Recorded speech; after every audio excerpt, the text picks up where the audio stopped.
Hi, it's Ctrl+C and today I'll show you how to copy and paste on HP ELITEBOOK 855.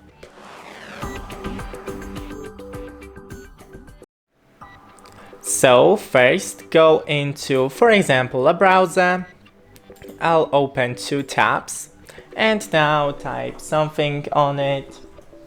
Now select, and there's two options how we can copy it. The first one is right click and copy, and to paste just right click and paste.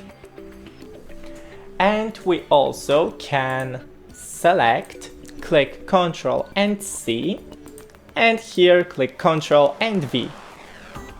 And that's it! You can also do it with a file. Thanks for watching, don't forget to leave a like and see you in the next one.